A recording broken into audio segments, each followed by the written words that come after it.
Okay, so now I'm under intense pressure and scrutiny. So on that note, hi everybody, welcome to the FMV Zone. Thank you so much for coming out to Portland this weekend. A little bit about myself first, because we've had a lot of really amazing guests all weekend here playing games, and also me. My name is Daniel Greenberg. I'm a professor of computer game design at George Mason University. I also run Winterion Game Studios. We're based in the outskirts of Washington, D.C. We do the YouTube program IONGAMING. In addition to that, we put on academic panel lectures at various conventions throughout the country. In the last couple of years, we've also helped putting on exhibits. In 2024, we were brought in to help do the Adventure Game Fan Fair. And in 2025 this year, we've come out to help put on the FMV Zone. This is Roberta Vaughn's museum that is dedicated both to her collection of point-and-click games and her interest and focus on full-motion video. So it's been really an amazing project. Heather and Carla have been tremendous in supporting, our kind of how we all work together from two sides of the country to kind of bring Roberta's vision to life. And the response has been awesome all weekend. So everybody, thank you so much. We feel the love. We really appreciate it. With that, I'm going to be playing Myst. It's a little-known indie darling from the Pacific Northwest, something local. I'm not going to talk too much about it at the beginning, other than to say that full motion video was in large part possible because of the compact disc and the impact that the CD had in being able to bring that much video and audio to gaming was a large reason that it kind of took on. That there's a big wave that in the mid-90s. And Myst, along with The Seventh Guest, were really games that pushed the CD-ROM technology into homes. There was a time in the late 80s, early 90s where CDs just were not a common thing. People had not really adopted it yet. It had started to pick up steam in the audio community. CDs were starting to replace cassettes for music, but they had not really taken over for home entertainment. And the CD-ROM was a massive push forward in that direction. And it really was, gaming was synonymous with CDs for a very long time. So I'm going to go ahead and get started here. We'll be playing the modern remake of Myst. The visuals on this are a really nice uplift, but the gameplay, we're going to do an identical gameplay. I'm actually going to quickly show you some of the options in the modern remake so you can see. We have the ability to, we are going epic and high, so I hope my laptop does not melt doing this. But for some of the interface things, there are dialogue subtitles if you want to see when characters are speaking. There are sound context subtitles. These are critically important. There are some sound-based puzzles in Myst, and we are playing here. We're not using really nice surround headphones. We're playing live in the museum here in Portland, so being able to hear these little ambient clicks or whirs that are context clues for some of the ages just won't be possible. So it will show us on screen what sound was played, and that'll be a context clue for us. There are also some color context that will give you some visual assistance. Classic video mode. This replaces all the uploaded character videos with the classic FMV style videos from the original Myst. We're going to leave that on so you can see some of those video clips and kind of how they looked. And I think that's it. We'll leave controls and audio as is. And we will leave you with one of the most beautifully poignant, if somewhat opaque, introductions in game history.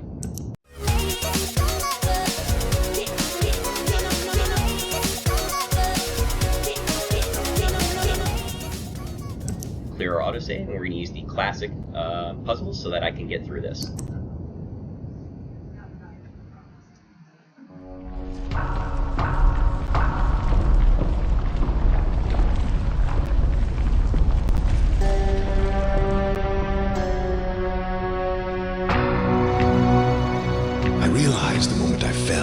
That the book would not be destroyed as I had planned.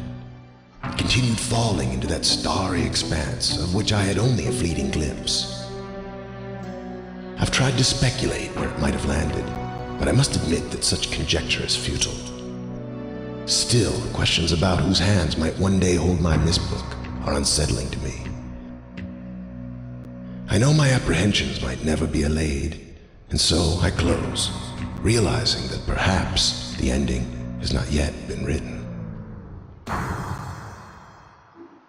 So that extremely obscure but kind of beautiful introduction pairs with, when you get this game, a completely blank journal that came with the original copy of Myst that tells you, like, think of these blank pages as the start of your journey, because a lot of what you're about to experience requires chronicling it. It requires taking down this information. The modern version does let you take screenshots. So if you wanted to, you can hit X, and, well, you can't until you get to the game. You can hit X and take a screenshot, and then you can reference that screenshot later. So you can take pictures of the books that you're reading to reference the diagrams and important information in them. I'll tell you, it's not the best way to do it, because then you're going back to the menu, going back to the game, going back to the menu, going back to the game. So just, again, Myst should be played with a blank notebook. It's how it came, it's how it started, it's absolutely the way to do it. So here's this beautiful Myst linking book.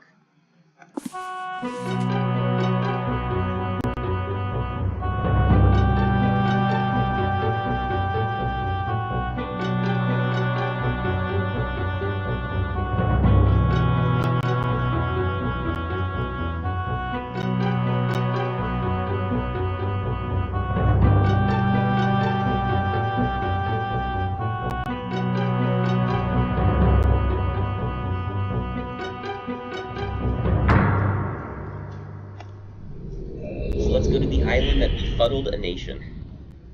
It was mentioned in the audience earlier, but Myst was the best-selling PC game of all time for, I believe, over a decade.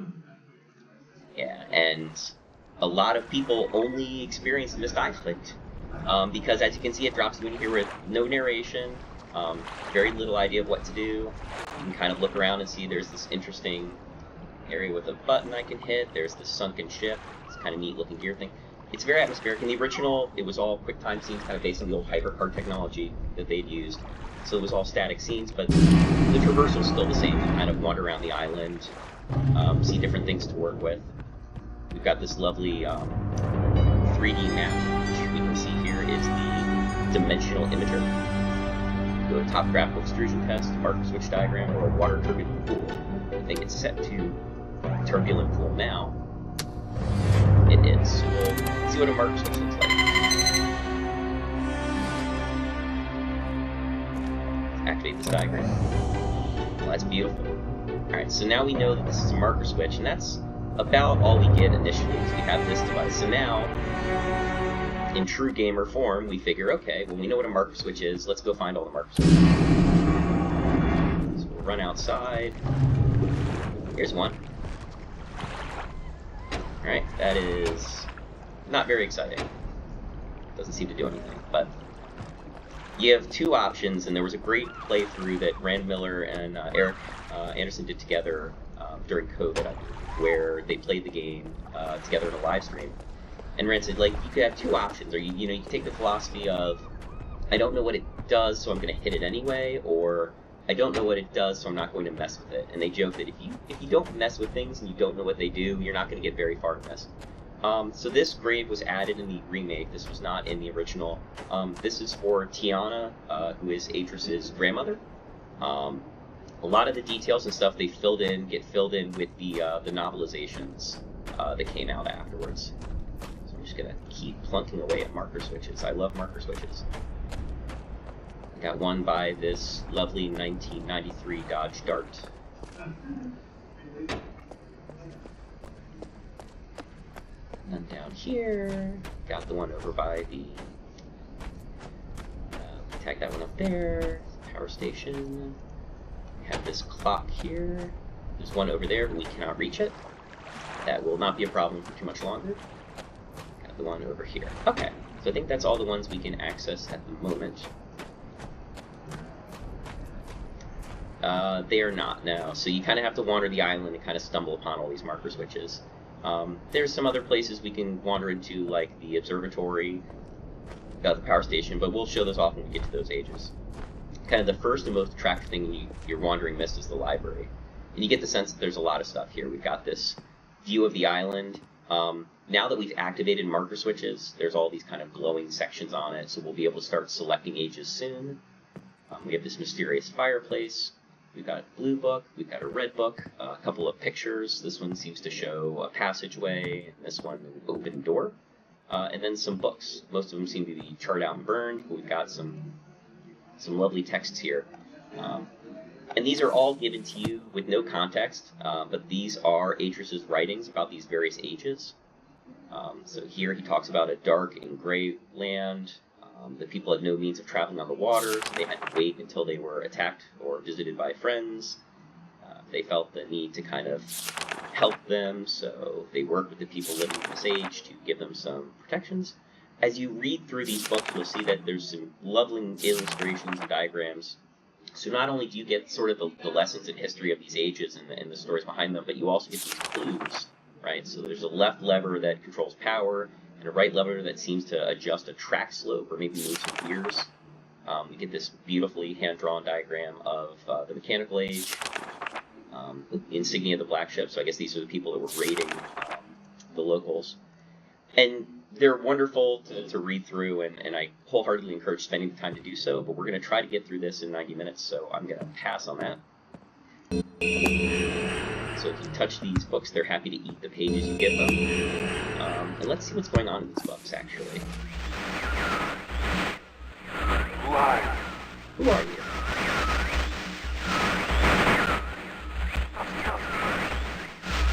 Bring me your red tape. Bring me your red tape. So there are these heavily static books. I can't. He's kind of trapped in there. He can't see us. He's kind of begging us to break You the read red me. pages. Alright, you want a red page. How about this book over here? You will be shocked to know that the person in this book... Oh, no, it's not serious. Sorry about that. Can we help you? Are you?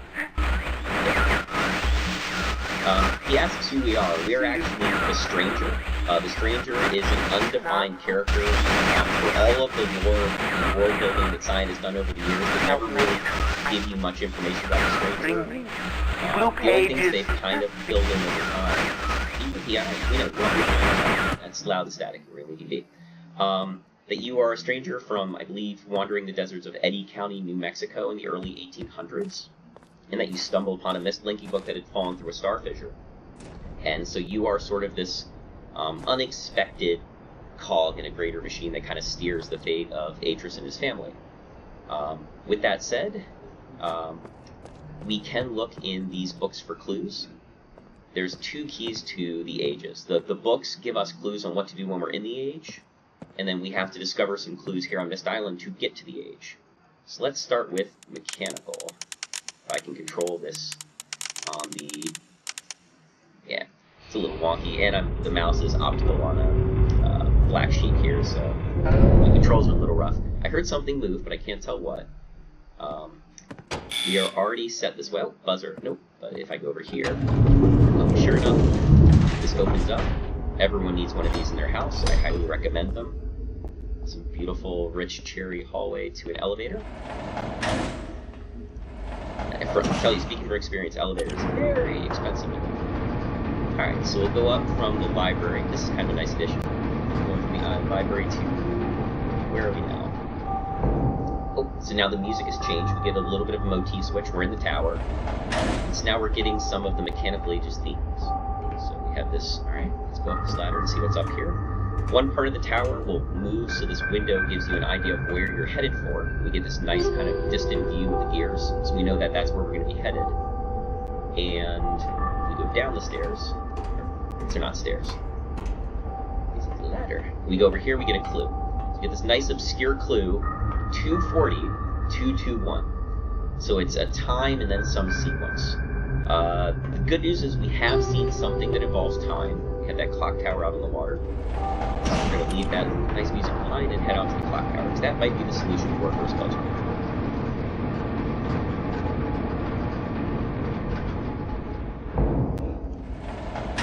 Right. So sprinting out here as fast as we can. Oh, closed. That's why this is here. We can't have people knowing about our secret passage. Alright. So the stranger makes a beeline for the clock tower. What time does the lightning strike again exactly? Let's see. So, 2:40. Good way to learn how a clock works. Alright, and button. This is a world replete with buttons. So you get this nice little animation. And the gears rise up. Now, the fun thing is, now that we can reach every marker switch, we could technically end the game right now if we wanted to. We're not going to, because that would be a really disappointing playthrough for everybody here, but we could rush back and now unlock the good ending right now if we wanted. So we walk into here. We have this obscure gear moving puzzle. So let's start doing that. Have you pull here. Pull hard. Turn that. How about the right gear?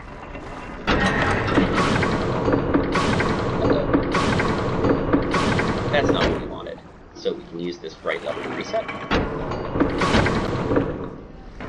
The trick to this one is it moves 2 the first time.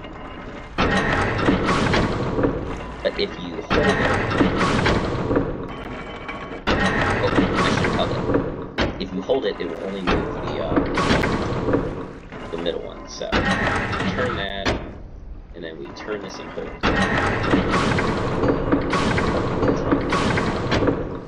I need it to.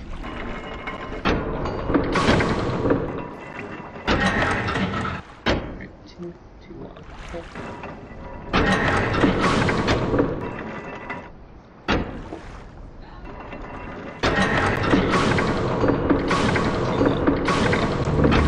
Alright, so now it's happy. We can see the gear change gear. We've got some ominous music.